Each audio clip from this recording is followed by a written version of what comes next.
Congress in the election.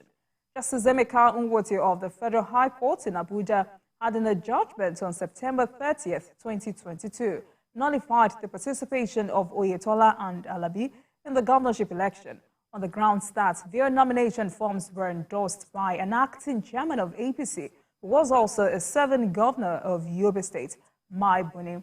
But Justice Nwotie's judgment was set aside by the Court of Appeal, Abuja, in a judgment in December 2022, a decision the PDP appealed at the Supreme Court. More than 800,000 permanent voter cards are yet to be collected across 33 local government areas of Oyo State, with Independent National Electoral Commission (INEC) expressing concern over the situation. The State Resident Commissioner, Adeniran Otela, made this known during a stakeholders meeting in Ibadan. The INEC Commissioner assured residents of conduct of free, fair and credible polls, promising that the outcome will reflect the will of the majority. To achieve this, Tella says INEC will embark on a mock voters accreditation exercise. You will all agree with me that we have just 23 days ahead of the coming general election in the state. The purpose of this gathering to inform you of the proposed mock voters accreditation verification exercise in 12 polling units. 12 polling units and 3 senatorial districts respectively. The Commission therefore wishes to appeal to all our registered voters in the affected polling units to appear on schedule date with their permanent voters card for this mock exercise. New step taken by INEC in the conduct of our coming elections. All stakeholders, especially the political parties, are advised to mobilize their personnel or their members to go and witness how this demonstration is going to take place in the various locations stated in the 3 senatorial zones within Oyo State. That will help a lot in making it easy for us on the election day. All right, let's take a short break, and when we return, it will be time to speak with the Senior Special Assistant to the President on Public Communication, Ajuri Ngelale, on the impact of the Naira redesign on Nigerians. Please stay with us.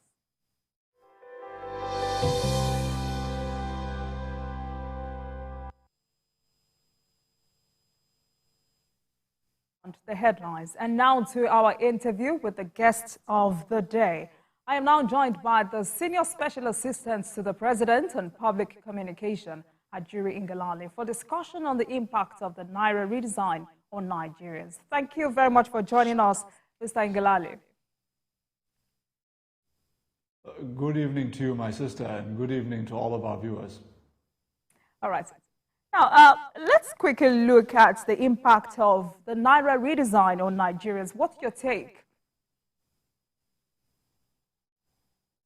Well, the first point of mention is there is obviously a need for us as a country to enhance financial inclusion, for us to move toward a digital cashless economy. I think that's something that all Nigerians agree on. The more of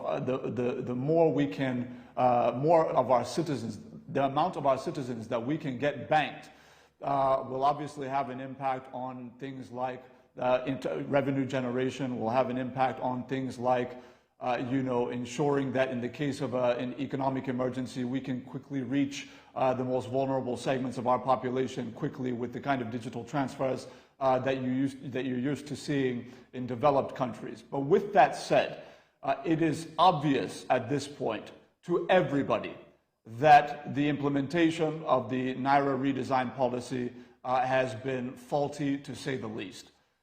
We are witnessing massive amounts of discontent. We are seeing situations where our people are being left overnight camping outside of ATMs, hoping for the injection of new cash into those ATMs. We are seeing people on the streets boxing each other out, trying to work themselves through the doors of banking halls, hoping to access the new Naira notes. We are not going to sugarcoat what has been a fairly colossal failure with respect to the implementation of the Naira redesign policy. The intentions behind it have been good. Nigerians agree with the administration of President Muhammadu Buhari that we should clean up our elections, that we should, remove the role and power of cash on the conduct of our electoral processes. They agree with President Muhammadu Buhari's administration that digital and financial inclusion is the way to go for the future of our economy. But clearly, the Naira redesign policy, as it was initially proposed to President Muhammadu Buhari, has not been faithfully or effectively implemented according to the plan. And of course, a lot of that responsibility will lie at the feet of the implementing authorities, which of course in this case is the Central Bank of Nigeria. All right, but I must say that the pain inflicted by this policy is huge. And don't you think that, given that there are few banks around, the swapping of the old notes to the new ones should be further extended?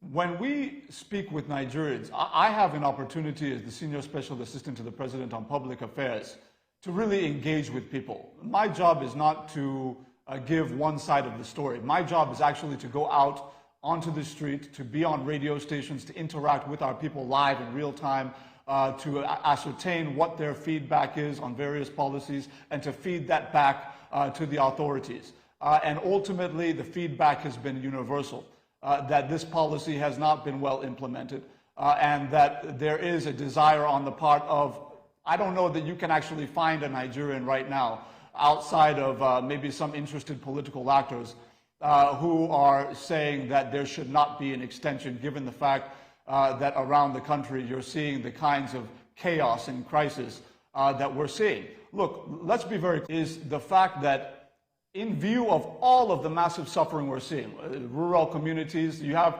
certain states, you have local governments in this country that are the size of entire states in other regions of the country. If you look at Borno State, it's geographically the size of what is larger than the entire southeastern geopolitical zone, where you have a very finite number of banking branches. You have millions of citizens living in far-flung communities who cannot access those banking branches with the limited amounts of resource of cash that they have in their hand. And their fear is that the federal government of Nigeria is, whether unintentionally or intentionally, impoverishing them overnight. That is the perception they have, whether it's right or whether it's wrong. So what we are working to do is to ensure that Mr. President is given effective and true information, that the reports that had been given by the Central Bank of Nigeria, that they had adequately supplied all banking branches in the country with sufficient amounts of the new Naira note, that this is absolutely false. It is evidential at this point. And of course, Mr. President, being the pro-people, defender of the masses that he has always been, the upholder of social justice, did the right thing when the intelligence reached him that indeed he was getting false intelligence from the central bank, which was to extend the deadline from January 31st to February 10th. Now, clearly, with the adjustment in the deadline, it was also announced that other agencies such as the EFCC and the ICPC are now actively involved in the oversight of the distribution of the new Naira notes to banking branches across the country, as well as rural cash swaps with the over 30,000 super agents that are being sent out. So there is an extra level of oversight and monitoring that has now been added to the process. But with that said, it is absolutely evident that President Muhammadu Buhari is pragmatic and he is going to defend the masses of this country, no matter whose ox is gored.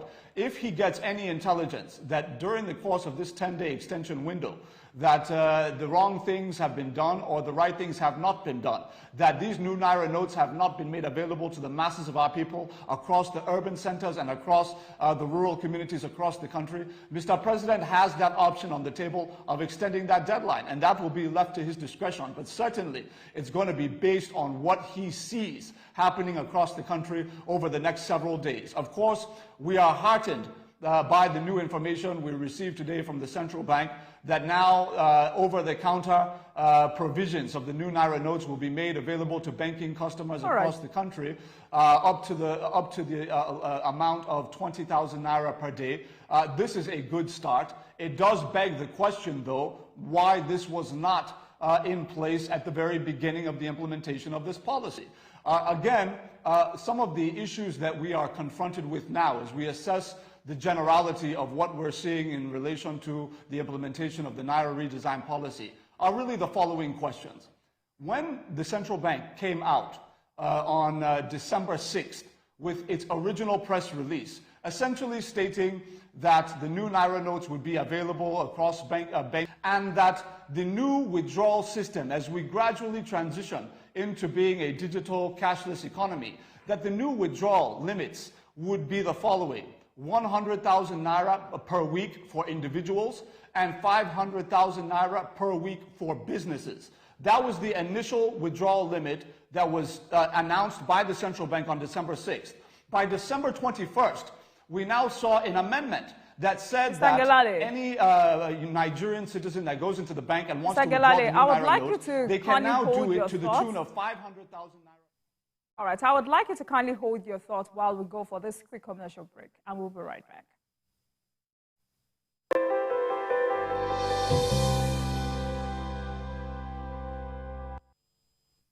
Nigeria needs focused leadership to take decisive action to end insecurity, reposition our economy for businesses to thrive, and restore total peace in the land. Tinubu is the right man for the job. Through innovation and technology, he will reposition Nigeria for businesses to thrive. Nigeria will export more and import less. Tinubu will reposition the agricultural sector for food security and improve farmers' welfare.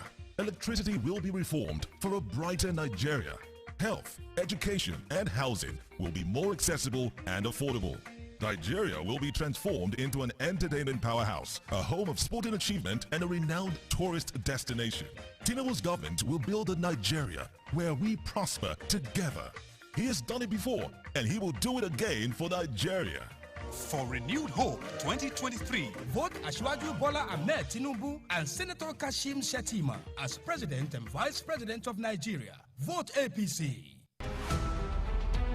Every major news story is with many perspectives and layered with different levels of impact. Hello. What time did this happen? We will be right there.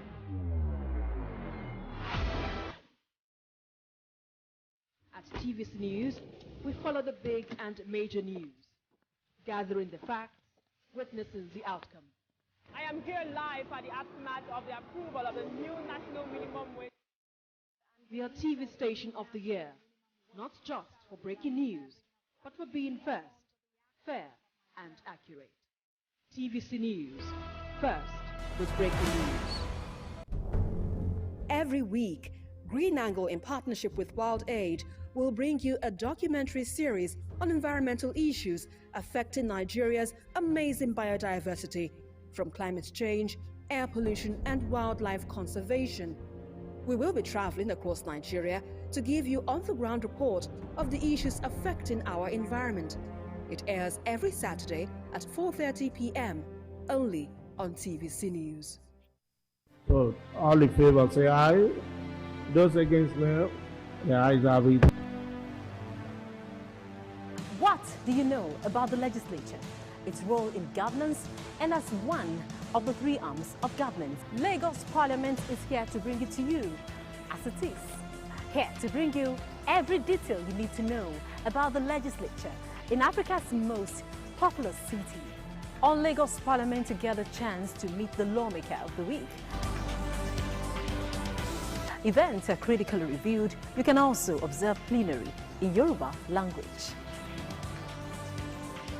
I am Abimbola Agbebi. Join me every Friday at 9 p.m. as I take you through the activities of the legislature.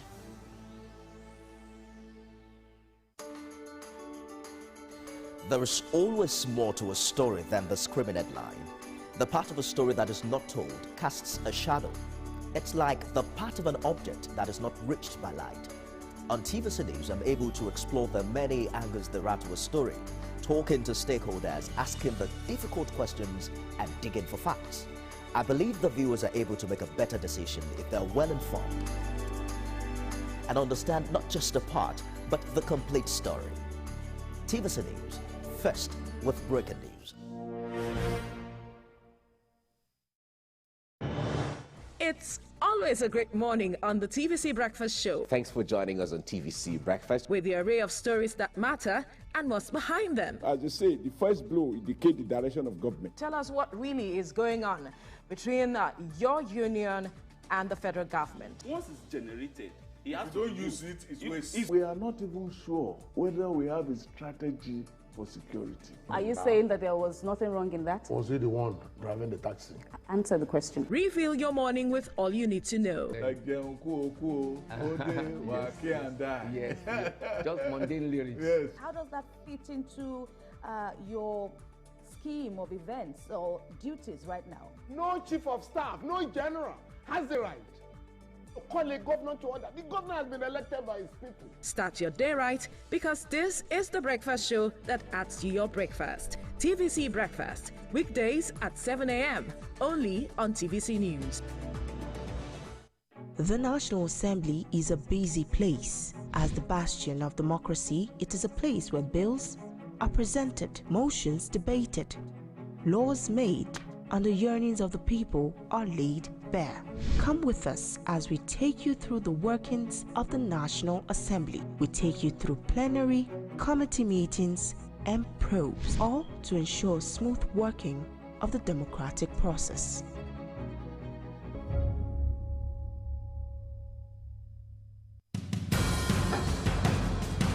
Information is power, information is security, information is knowledge. On Labor Lens, we believe that working people around the world have real questions of their own. They want to know how the world of work operates, what it means to the employer of labor, how policies affect workers in the workplace. On Labor Lens, I ensure we engage effectively the organized labor, organized private sector, and government to get out of them information workers are in need of. I am Sharon Ijason, asking questions that make you get sense of the workplace.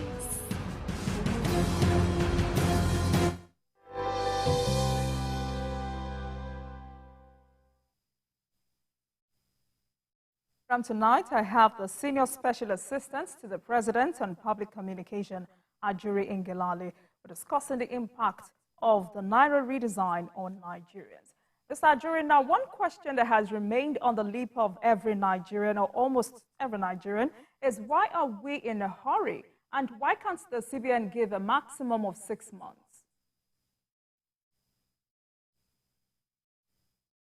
Thank you. Let me just say that, when I was speaking last, unfortunately, the audio cut, so I wasn't able to hear you telling me about the commercial break. But just to round up on that and to answer your question, you had that adjustment that was now made by the central bank, essentially reversing itself, saying that we're going to change the withdrawal limits to 500,000 for individuals and 5 million for companies weekly and all of that. Again, that kind of haphazard adjustment on the move, kind of makeshift type of approach to this thing. Now, as we get closer to the deadline, that is January 31st, for the old Naira notes to stop being legal tender, there was the press conference held on January 24th, where the central bank governor, Godwin Emefiele, told Nigerians almost sarcastically that, look, I don't have any good news for anybody hoping for a deadline. My apologies. Essentially saying you're on your own and all of that. It was just a few days later that Mr. President called him and said, look, all these reports that we're getting that the new Naira notes you said that are everywhere in the country, available for everybody, that they're not out there, they're not getting it. And it was on the basis of that understanding that it was now extended. My point is that clearly we have to be working on good information, right information. And so now that we've reached this stage where everybody agrees, nobody is trying to fool anybody again, everybody agrees that there's a full-blown crisis in the country related to this situation. Now you're beginning to hear a blame game where the central bank is saying, no, it's the banks, so it's banks diverting the funds, that, oh, that people are spraying it at parties and all of these kinds of things. And what we are saying is that the Central Bank of Nigeria is the only institution that has the big stick to wield on the banks. So if they're doing all of these things that you say they're doing, then why have you not sanctioned any one bank as it relates to malpractice in the conduct or implementation of the Naira redesign policy? And we think that if the sanctions are not forthcoming, then clearly there's something going on. Clearly there's something suspicious that we don't know about. So that's number one. Now, the issue of why there's a rush, I believe the timing was well intended by President Muhammadu Buhari to say, look, we do not want a situation where people who are not competent for political office are using massive amounts of money that they may have accrued over a period of time, buried in their backyards and all these kinds of things, to now use on election day to be giving people and buying votes and all of that. The intention is absolutely genuine. It's absolutely genuine on the part of the president. But it's based on a set of false bits of information that he received from the central bank, that the new Naira notes had been effectively and sufficiently distributed to all citizens who need it, whether in the rural communities or whether in the urban centers. And on the basis of that, he felt confident that, yes, there's no going back and all of that. It was when he got contrary evidence that he now said, no, Mr. Governor, we need to adjust this thing so that the right thing is done. Our people are not going to suffer. So what we are saying is that we have seen a trend, and this is the kind of worrisome thing that I think somebody has to be honest enough to say on national television, which is this. In July 2021, we had a situation where the CBN for several years, well, decades even, had been supplying cash on a weekly basis to the Bureau de Change companies in the country, the BDCs, right, for onward, distribution or lending to distribution to the parallel market, the Nigerian consumer who needs foreign exchange for school fees or whatever the case may be, and all of that. The average expenditure on BDC allocation was about $5.7 billion a year. Now, in July 2021, there was I'm mentioning this for a reason, there was a promise made that once these BDC allocations stop and we allocate that $5.7 billion annually to the banks, then Nigerian consumers will be able to go into their banks and access the dollars or the foreign exchange that they need to pay school fees and all of that hitch-free. If you need personal travel allowance, PTA, you will get it hitch-free and all of that. That is what we were told, and that is what the president was also told when the directive was given that, yes, we can stop allocation to the BDCs and all of that. What is the real situation? Since that time, from July 21 to 2021 to today, if you want PTA, it's only 25% on average of those who apply for it that get it. The money is not there. The foreign exchange is not there. The dollars we were promised in the banks, it's not forthcoming to Nigerians. My point is that there's always some sort of boogeyman that is sold to the federal government by the central bank. That, look, if we take this policy direction, we will be taking this middleman out, we will take this boogeyman out, we will take this terrorist organization out, and all of that. But when we get to the point of implementation of those policies, we find that in implementation, it's just a narrow set of interests that are being advantaged at the disadvantage of the massive majority in the country. In this case, in the case of the BDCs, the banks are collecting all of those dollars. They're not distributing onward to the Nigerian customer as promised. In that case, in this particular case now that we're talking about, you have millions of people, now tens of millions of Nigerians, desperately looking for new Naira notes. And the only advantage that anybody can see, anybody accruing from the situation right now, is the kind of chaos that has generated as a result of the policy, which was totally unintended by Mr. President because he was wrongfully informed by the central bank. So these are the issues. We are asking the officials in the monetary authority to not hide behind the finger, tell Nigerians what's going on. If the new Naira note is not available, tell them why it's not available, but we should stop the thing of pointing fingers at people when you know that you alone have the sanctioning power, which you are not administering, and there must be a reason for that. So when we see, for example, the presidential candidate of the People's Democratic Party, just 2 days before Mr. President's extension of the deadline, he was grandstanding. He was coming out in public. In fact, he did a very well choreographed video in Hausa telling Mr. President that he should be compassionate, that he should extend the deadline of the validity of the old Naira note in view of the mass suffering in the country, thinking that Mr. President would not extend the deadline so he would look good and Mr. President would look evil. That was the idea. Now, 2 days later, Mr. President extends the deadline. Then guess what happens? Magically, the presidential candidate of the PDP, Atiku Abubakar, comes out again and reverses his position and says that no, that the central bank should not extend the deadline beyond February 10th. So we're saying if there's no political intrigue involved here, why are the political actors so adamant about how these things should go when they can see with their eyes the kind of suffering that is going on around this country? It doesn't add up. All right, interesting. Well, the governor of Kaduna State has stressed that the opposition is using this for political gains. Now, don't you think these sufferings will turn Nigerians against the ruling party, the APC? You know, Nigerians are very discerning people. We are known worldwide for that. We are a very wise set of people when you talk about the collective mind of the Nigerian people. So Nigerians are used to seeing cynical political games around election cycles. It's nothing new.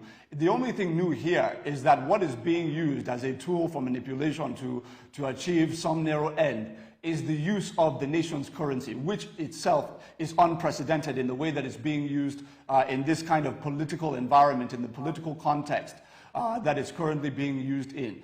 Now, I think what's extremely important is for us to appreciate the fact that Nigerians know that this was a decision that was taken on the basis of some very altruistic goals on the part of President Muhammadu Buhari to advance us into a cashless digital economy, to enhance financial inclusion, to encourage rural dwellers to become banked, part of the banked population of the country, for easy access to digital transfers and the like.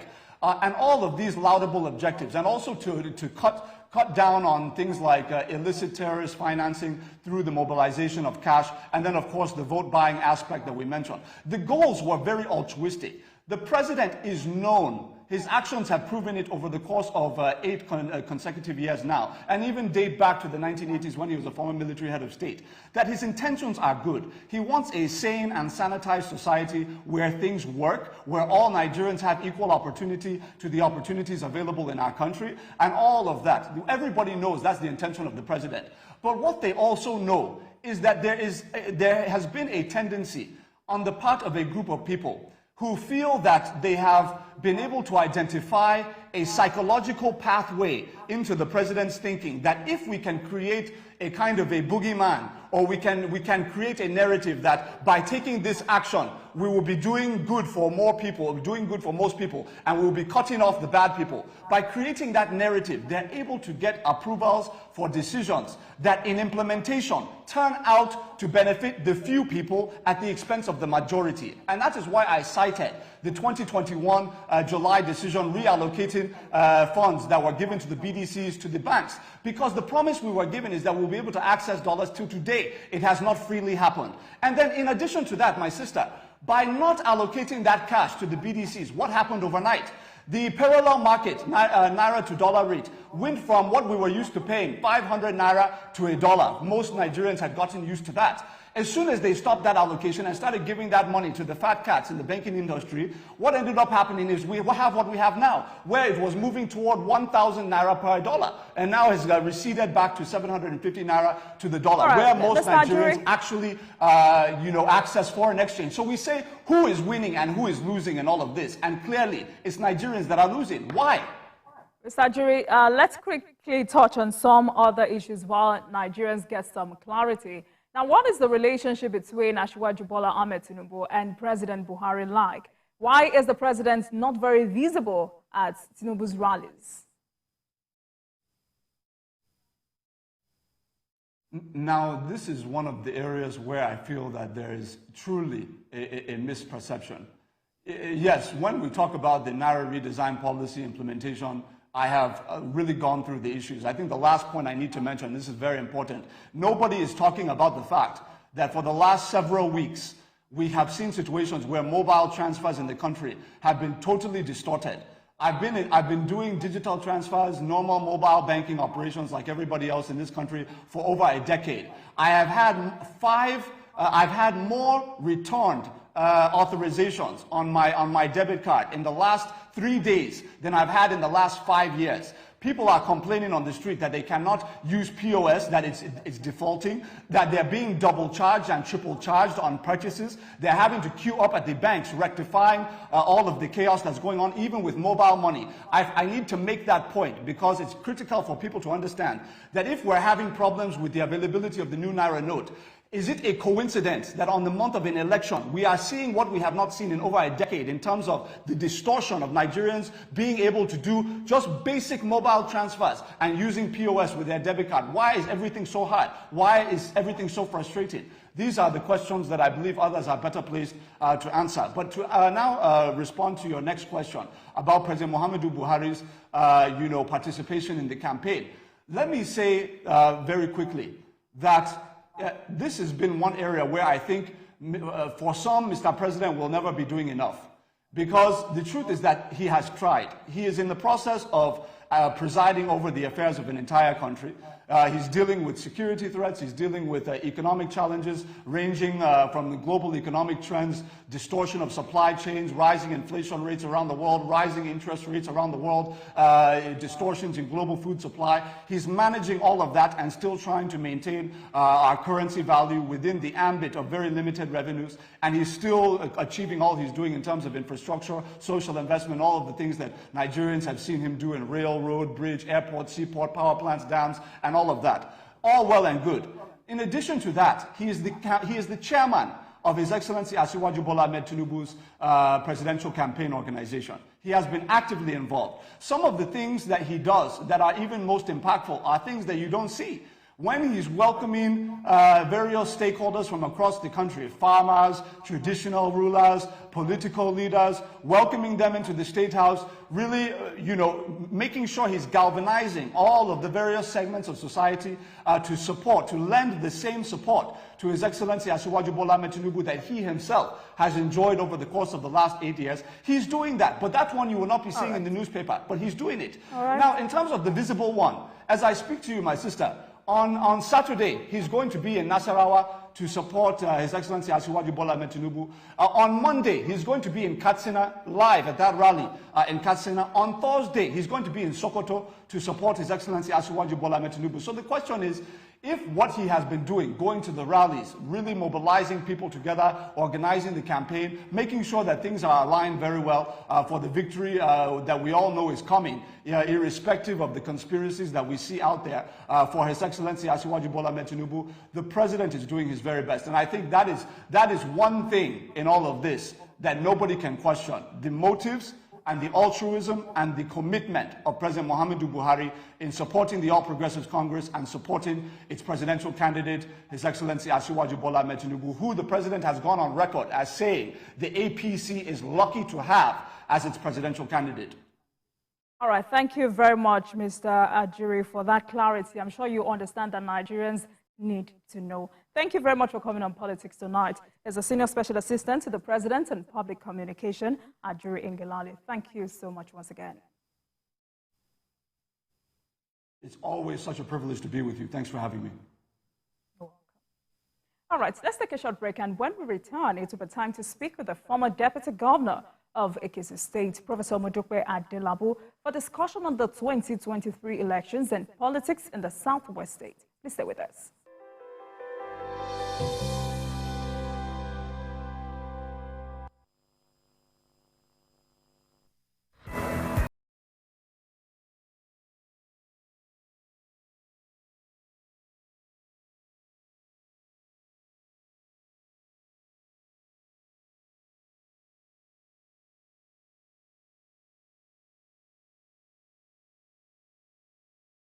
Business.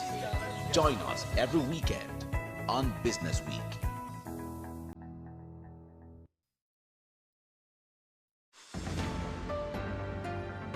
Join me, Precious Amayo, as I bring you news from the epicenter, where it happens and when it happens, staying on top of every breaking story, minute by minute, right at the hour when the city gets busy and just before it sleeps. We're live from every angle with objective insight and analysis. TVC News, first with breaking news.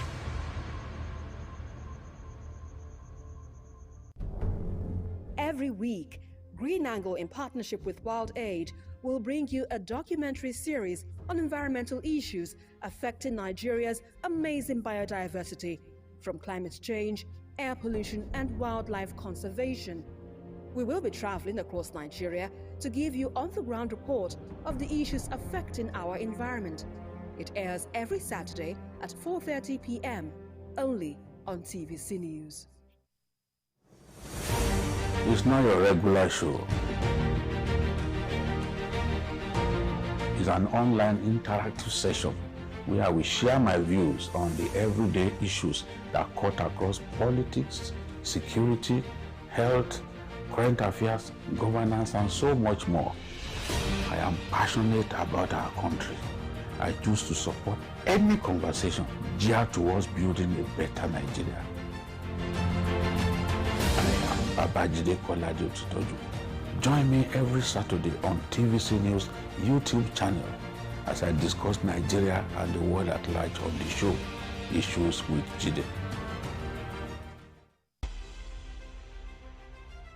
TVC News reporter Ola Wakon wins TV Production of the Year award at the 30th anniversary of the Apex Media Award in Nigeria, the Nigeria Media Merit Award, NMMA 2022. And the winner is Olaiwola Awakon, TVC. Congratulations.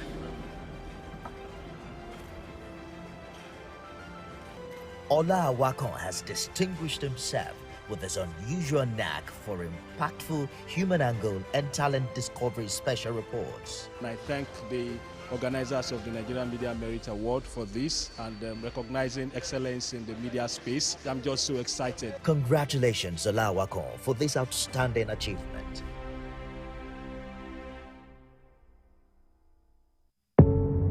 Doubt and fear doesn't occur at the canvas, it shows in the canvas. It shows the conation of raw earthen material slabbed, stroked, and molded at a pace provided by the doubt and fear. Every move weigh in the struggle of one to the other, merging the past to the present, brushstrokes of colors seen but not known. For when the wailing stops, the pieces settle down in abject beauty erected for a century of a century. Speaking, advocating, protesting as the arts are meant to be.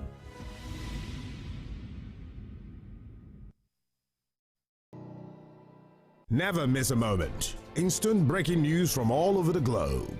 Live streaming of your favorite programs delivered directly to you. Watch anytime from anywhere on your mobile or smart devices. Download the TVC News app today. Available on Google Play and Apple Store. Information is power, information is security, information is knowledge. Unlabeled we believe that working people around the world have real questions of their own. They want to know how the world of work operates, what it means to the employer of labor, how policies affect workers in the workplace. On Labor Lens, I ensure we engage effectively the organized labor, organized private sector, and government to get out of them information workers are in need of. I am Sharon Ijason, asking questions that make you get sense of the workplace.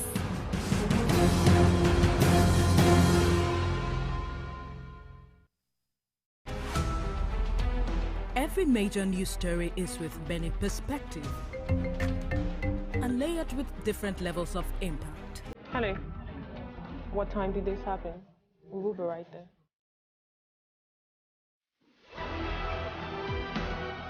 At TVC News, we follow the big and major news, gathering the facts, witnessing the outcome. I am I'm here live at the aftermath of the approval of the new national minimum wage. We are TV station of the year, not just for breaking news, but for being first, fair and accurate. TVC News, first with breaking news.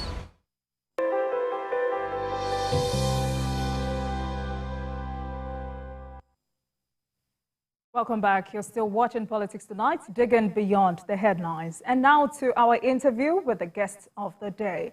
I'm now joined by the former Deputy Governor of Ekiti State, Professor Modupe Adelabu, for discussion on the 2023 elections and politics in the Southwest State. Thank you very much for joining us, Prof. Thank you. You're welcome to my state. All right, ma'am. Now, let's begin with politics in Ekiti State. With a new governor in the saddle, how is this rubbing on the growth of APC in the state? Again, please. With a new governor in the saddle, how is this rubbing on the growth of APC in the state?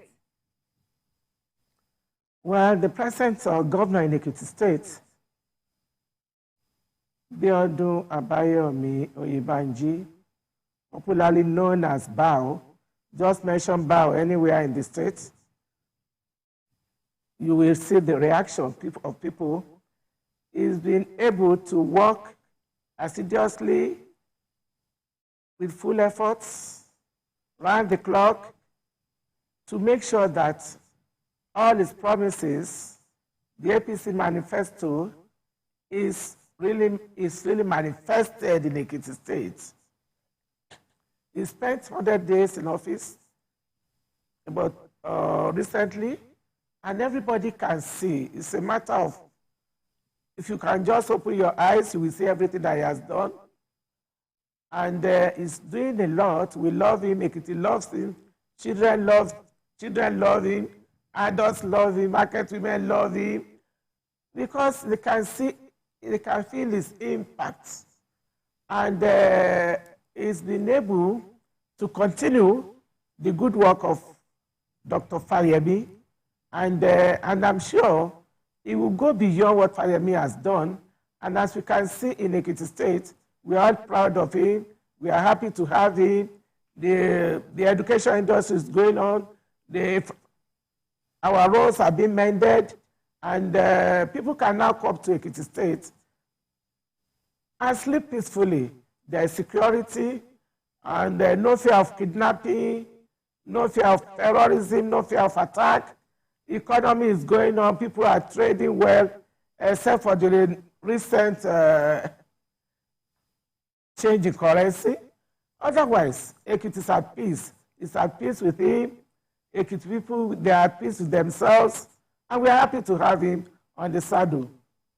So it is not a mistake that he is our governor. We love him. All right, then. So how well has the APC managed the post-primary crisis in the state? Well, I'm not sure. I could not see any visible crisis.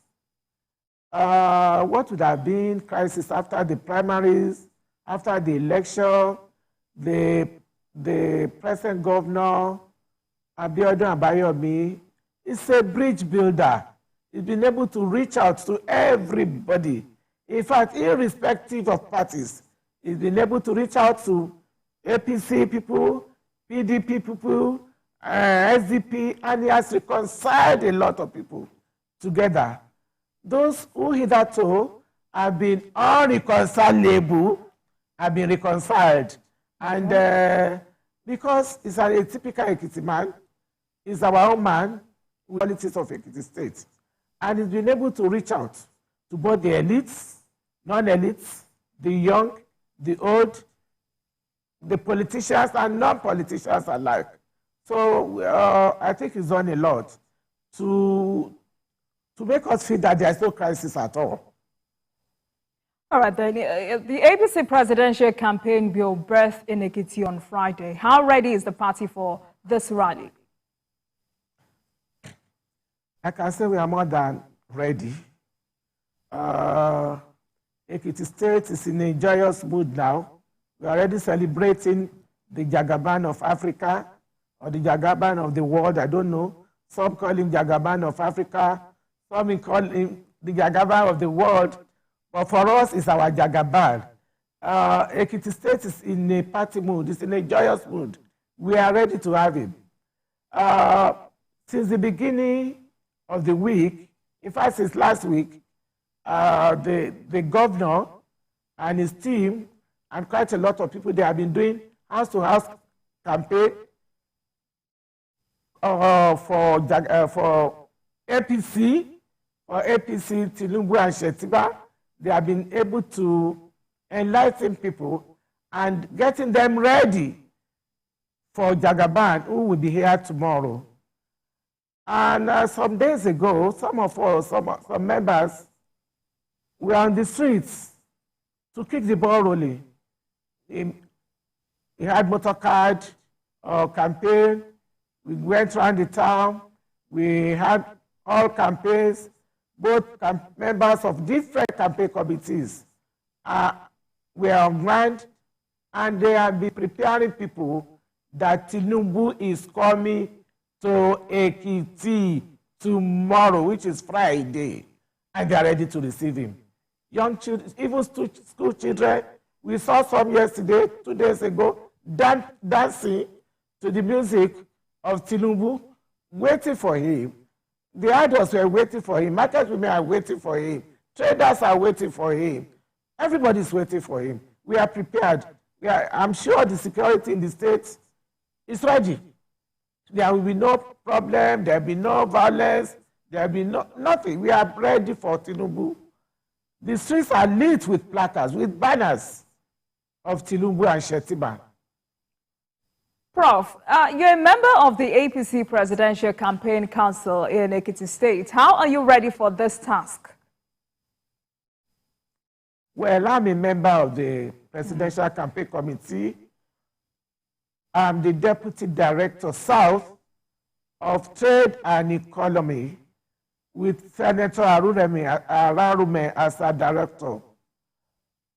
Immediately we were inaugurated, we had to go back to Abuja, and we had the mandate of the directorates, especially our director, to go back home and start to work.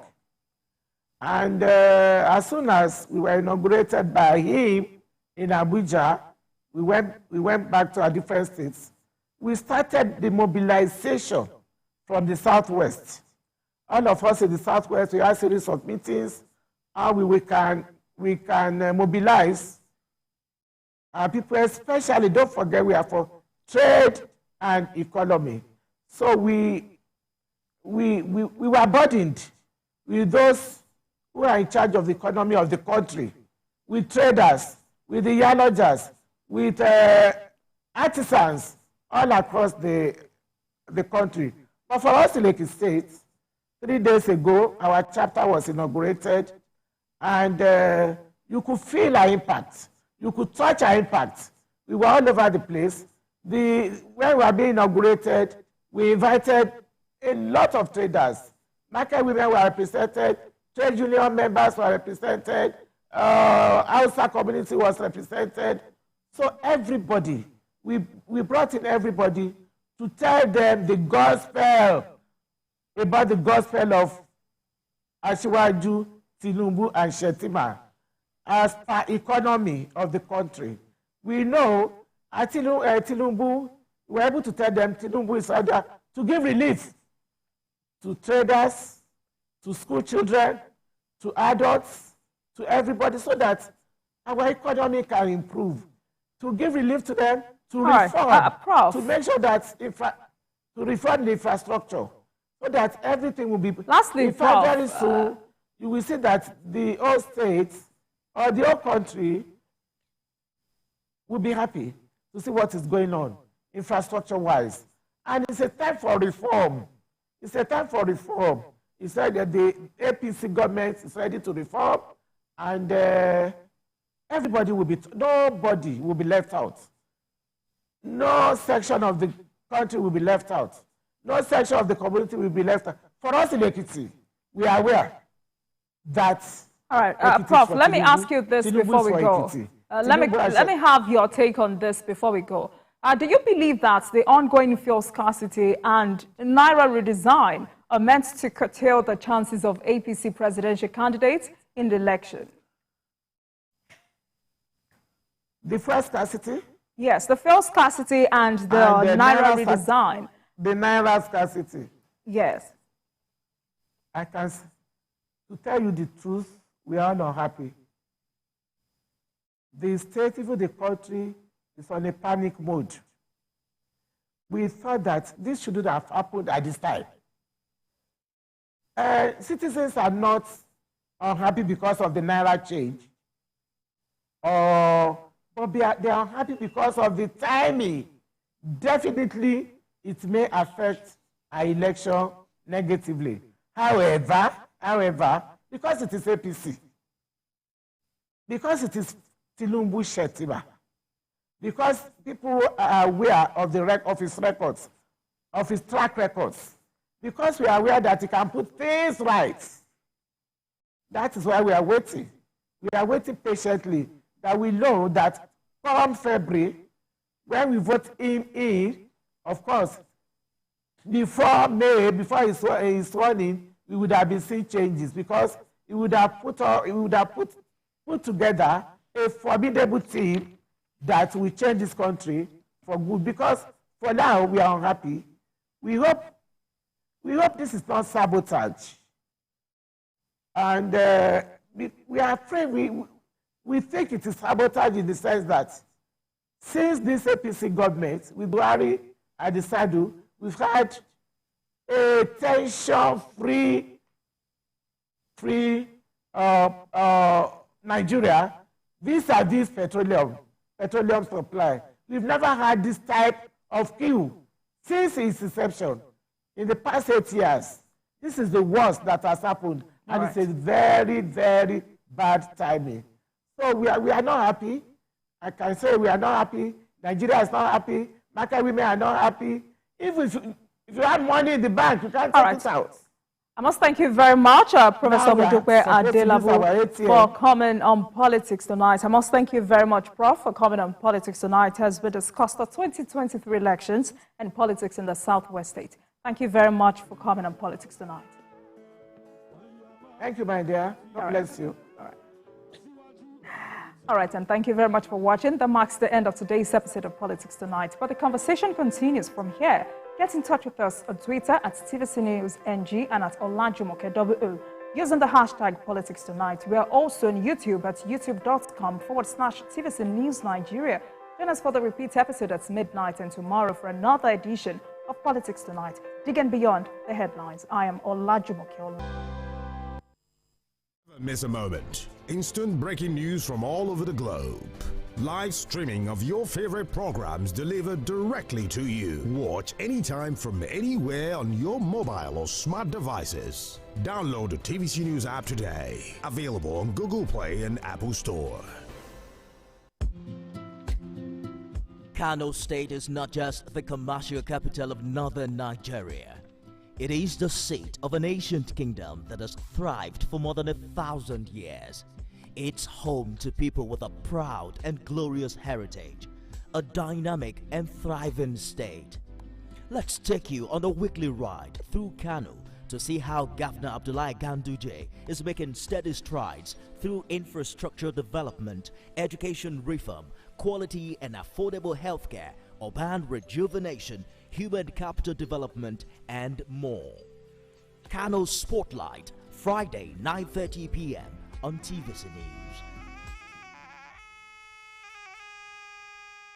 The Shared Prosperity Weekly TV series on TVC News. It is through this telecast the viewers get to know what is happening in the prosperity government of His Excellency Senator Hope Uzodinma, the Executive Governor of Imo State.